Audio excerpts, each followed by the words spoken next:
नमस्कार। आकाशवाणी से प्रस्तुत है समाचार प्रभात।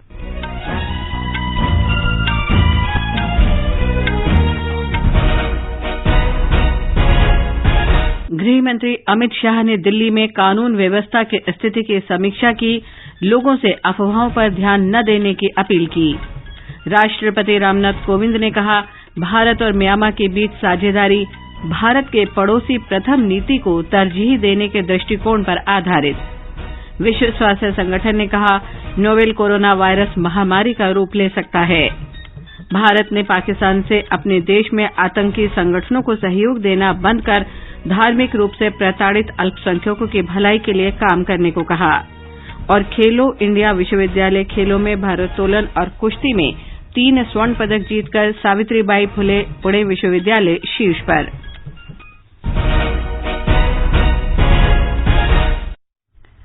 समाचार प्रभात के साथ मैं लवली निगम। गृह मंत्री अमित शाह ने दिल्ली में कानून व्यवस्था की स्थिति की समीक्षा की है। उन्होंने लोगों से अफवाहों पर विश्वास न करने की अपील की है। उन्होंने कहा कि दिल्ली पुलिस समाज के सभी वर्गों की सुरक्षा के लिए जिम्मेदार है, चाहे वो किसी भी जाति या धर्म से संबंध हो। श्री शाह ने दिल्ली के उत्तर पूर्वी जिले में हाल की हिंसा को देखते हुए कल एक बैठक में कानून व्यवस्था की स्थिति की समीक्षा की। बैठक में गृह सचिव अजय कुमार भल्ला, दिल्ली पुलिस आयुक्त अमूल्य पटनायक और कानून व्यवस्था से संबद्ध विशेष पुलिस आयुक्त एसएन श्रीवास्तव उपस्थित थे। गृह मंत्रालय ने बताया है कि उत्तर पूर्वी दिल्ली के किसी पुलिस स्टेशन में पिछले 36 घंटों के दौरान किसी घटना की कोई रिपोर्ट नहीं मिली है। स्थिति में सुधार को देखते हुए धारा 144 के अंतर्गत निषेधाज्ञा में 10 घंटे की छूट दी गई। गृह मंत्रालय के अनुसार झड़पों, जानमाल के नुकसान से संबंधित 48 प्राथमिकी पहले ही दर्ज की जा चुकी हैं। पूछताछ के लिए 514 संदिग्ध व्यक्तियों को हिरासत में लिया गया है। मंत्रालय ने बताया कि हिंसा की घटनाओं में 35 लोगों की मौत हुई है। समाज के विभिन्न वर्गों के बीच विश्वास का माहौल पैदा करने के लिए दिल्ली पुलिस ने शांति समितियों की बैठकें आयोजित करने का सिलसिला शुरू किया है। पिछले 2 दिन में दिल्ली के विभिन्न जिलों में शांति समितियों की करीब 330 बैठकें आयोजित की जा चुकी हैं। दिल्ली पुलिस ने उत्तर पूर्वी दिल्ली हिंसा मामले की जांच अपराध शाखा को सौंप दी है। हिंसा की व्यापक और कारगर जांच के लिए 2 विशेष दल भी गठित किए गए हैं। एक जांच दल की अध्यक्षता पुलिस उपायुक्त जॉय टिर्की और दूसरे दल का नेतृत्व पुलिस उपायुक्त राजेश देव करेंगे। प्रत्येक विशेष जांच दल में 4 सहायक पुलिस आयुक्त शामिल होंगे। सहायक पुलिस आयुक्त के अंतर्गत प्रत्येक दल में 3 इंस्पेक्टर, 4 सब इंस्पेक्टर और 3 हेड कांस्टेबल तथा कांस्टेबल शामिल होंगे। दोनों विशेष जांच दलों के कामकाज का पर्यवेक्षण अपर पुलिस आयुक्त बीके सिंह करेंगे। राष्ट्रपति रामनाथ कोविंद ने कहा है कि भारत अपने सहयोगी म्यांमार के साथ भागीदारी को सर्वोच्च प्राथमिकता देता है।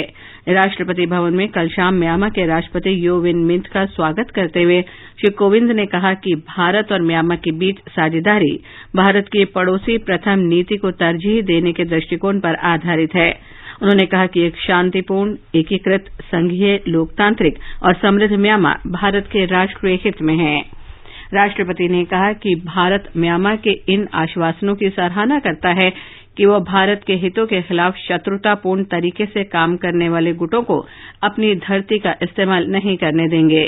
श्री कोविंद ने म्यांमार के राष्ट्रपति के सम्मान में भोज का आयोजन भी किया।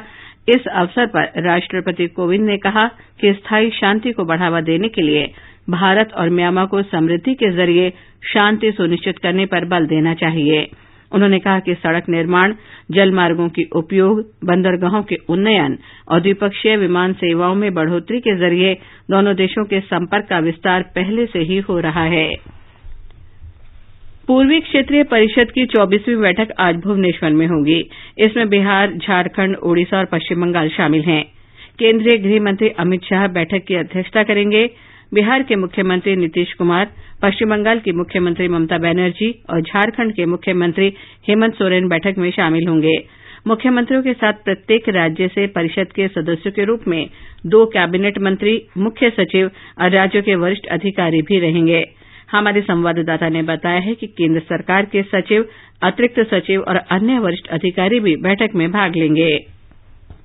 बैठक में अंतर्राज्यीय जल मुद्दों, बिजली ट्रांसमिशन लाइनों, कोयला खदानों पर रॉयल्टी और उनका संचालन, रेल परियोजनाओं की भूमि और वन मंजूरी तथा घृणित अपराधों की जांच सहित कई मुद्दों पर विचार विमर्श किया जाएगा। ओडिशा के मुख्यमंत्री नवीन पटनायक बैठक के उपाध्यक्ष होंगे। गृह मंत्री आज तीसरे पहर संशोधित नागरिकता अधिनियम के समर्थन में भुवनेश्वर के जनता मैदान में एक रैली को संबोधित करेंगे। संबलपुर से SN पटनायक की रिपोर्ट के साथ समाचार कक्ष से दीपिका। केंद्रीय मंत्री जितेंद्र सिंह की अध्यक्षता में कल नई दिल्ली में पूर्वोत्तर क्षेत्र विकास मंत्रालय की गतिविधियों की समीक्षा बैठक हुई। पूर्वोत्तर क्षेत्र विकास विभाग के सचिव डॉक्टर इंद्रजीत सिंह और पूर्वोत्तर क्षेत्र विकास मंत्रालय तथा पूर्वोत्तर परिषद के वरिष्ठ अधिकारियों ने इस बैठक में हिस्सा लिया। बैठक में डॉक्टर जितेंद्र सिंह ने कई वर्षों में पहली बार मंत्रालय के मौजूदा वित्त वर्ष का 93% बजट वर्तमान तिथि तक खर्च करने पर प्रसन्नता व्यक्त की। उन्होंने अधिकारियों से इस वित्त वर्ष की समाप्ति तक बजट खर्च के मामले में 100% लक्ष्य हासिल करने को कहा। डॉक्टर जितेंद्र सिंह ने मंत्रालय के अधिकारियों को जम्मू कश्मीर के साथ जम्मू, सांबा और कठुआ में नए बांस क्लस्टर और प्रौद्योगिकी केंद्र खोलने के सहमति पत्र पर हस्ताक्षर करने के निर्देश भी दिए। जम्मू कश्मीर के उपराज्यपाल गिरीश चंद्र मुर्मू ने तकनीकी शिक्षा और कौशल विकास को रोजगार परक बनाने की आवश्यकता पर बल दिया है। जम्मू में कल तकनीकी शिक्षा विभाग की बैठक की अध्यक्षता करते हुए उन्होंने अधिकारियों को तकनीकी शिक्षा और कौशल विकास को रोजगार से जोड़ने की योजना तैयार करने का निर्देश दिया। ये समाचार आकाशवाणी से प्रसारित किए जा रहे हैं। समाचार प्रभात में आपका फिर स्वागत है। भारत ने पाकिस्तान से कहा है कि वो अपने देश में आतंकी संगठनों को सक्रिय सहयोग बंद कर धार्मिक रूप से प्रताड़ित अल्पसंख्यकों की भलाई के लिए काम करे। एक रिपोर्ट।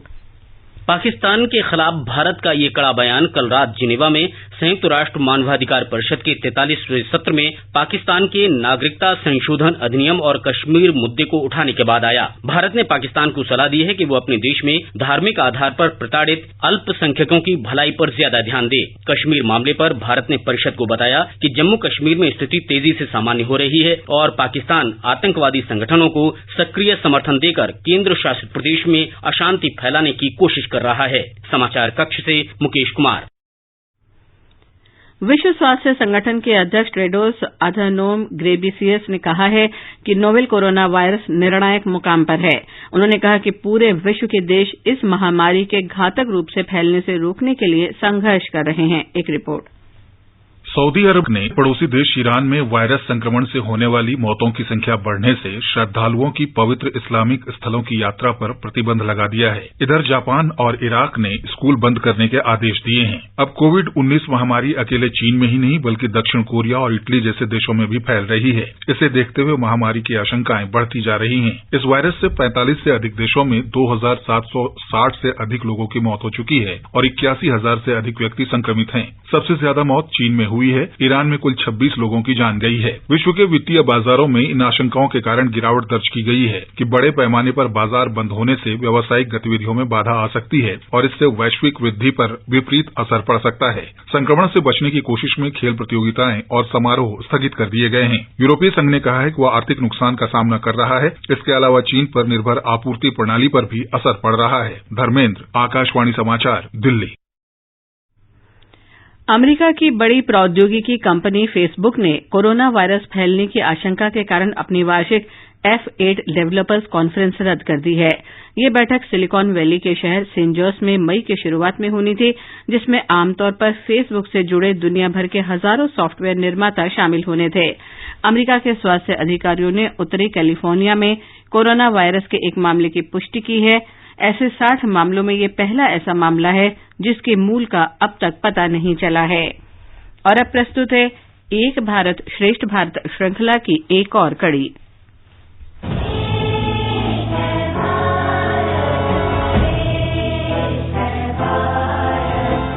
अनेकता में एकता और जहां विभिन्न धर्मों के लोग एक साथ मिलकर समाज सेवा में जुटे हों, इसी का नाम है एक भारत श्रेष्ठ भारत। ऊना जिला मुख्यालय में स्थित प्रेम आश्रम विशेष बच्चों के पुनर्वास में अहम भूमिका निभा रहा है। एक रिपोर्ट। हिमाचल प्रदेश के ऊना में स्थित प्रेम आश्रम की प्रभारी केरल की सिस्टर जोयस विशेष बच्चों के पुनर्वास के लिए समर्पित हैं। 1979 में मैं प्रेम आश्रम में आई थी सिस्टर बनने के बाद। मुझे विशेष बच्चों के साथ काम करके बहुत खुशी मिलती है। उनमें से ये इम्प्रूवमेंट बहुत कम होता है, बट इनमें इम्प्रूवमेंट होता है। स्टेप बाय स्टेप सिखा दो तो सीख जाता है। तो इन बच्चों के साथ कैसे इनको पढ़ाना है, इनको कैसे समझना है। सिस्टर जोयस को हिमाचली खाना बेहद पसंद है, खास तौर पर मक्की की रोटी व सरसों का साग। उनका कहना है कि केरल का पायसम भी हिमाचल में बनने वाली खीर की तरह ही तैयार किया जाता है। पायसम यहाँ का खीर जैसे ही है। इधर खीर में हम दूध डालते, वहाँ भी दूध डालते हैं, बट उतना ज्यादा सफेद हम लोग गुड़ डालते, इसलिए हमारा पायसम का रंग थोड़ा गुड़ का रंग में होते हैं। उन्होंने बताया कि केरल में ओणम का त्योहार धूमधाम से मनाया जाता है। हम लोग बड़ा धूमधाम से जैसे राजा का वेलकम करता है, इसे ओणम मनाता है। केरल की सिस्टर जोयस हिमाचल के वातावरण और यहाँ के लोगों के सरल स्वभाव की कायल हैं और यही कारण है कि वे कई वर्षों से प्रसन्नता पूर्वक हिमाचल प्रदेश में कार्य कर रही हैं। रितेश कपूर, आकाशवाणी समाचार, शिमला।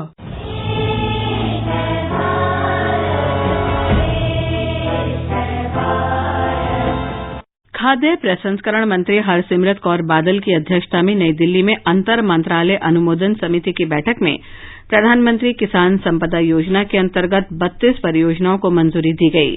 17 राज्यों से संबंधित इन परियोजनाओं में 4 अरब 6 करोड़ रुपए का निवेश किया जाएगा। इन परियोजनाओं से लगभग 15,000 व्यक्तियों के लिए प्रत्यक्ष और परोक्ष रूप से रोजगार के अवसर उत्पन्न होंगे। बिहार सरकार ने भ्रष्ट अधिकारियों को उजागर करने में मदद करने वाले लोगों को पुरस्कृत करने का फैसला किया है। ये निर्णय मुख्यमंत्री नीतीश कुमार की अध्यक्षता में हुई कैबिनेट की बैठक में किया गया। राज्य सरकार भ्रष्ट अधिकारियों के बारे में जानकारी देने वाले व्यक्ति को 10,000 रुपए का पुरस्कार देगी और उसका नाम गुप्त रखा जाएगा। सावित्रीबाई फुले पुणे विश्वविद्यालय ने कल ओडिशा में खेले जा रहे खेलो इंडिया विश्वविद्यालय खेलों में 3 स्वर्ण पदक जीतकर शीर्ष स्थान पर अपनी स्थिति और मजबूत कर ली। महेश दत्त असावले और प्राजक्ता रविन्द्र खलकर ने भारोत्तोलन में स्वर्ण पदक जीता। ज्योतिबा बजरंग अटकाले ने कुश्ती में स्वर्ण पदक जीता। 8 स्वर्ण पदक के साथ पंजाब विश्वविद्यालय चंडीगढ़ दूसरे और इतने ही स्वर्ण पदकों के साथ जैन विश्वविद्यालय बेंगलुरू तीसरे स्थान पर है। महर्षि दयानंद विश्वविद्यालय रोहतक ने कल कुश्ती में 2 स्वर्ण पदक जीते। ये समाचार हमारी वेबसाइट newsonair.com/hindi पर भी उपलब्ध हैं। और अब आज के समाचार पत्रों की सुर्खियों के साथ हैं विशाल शर्मा। धन्यवाद लवलीन।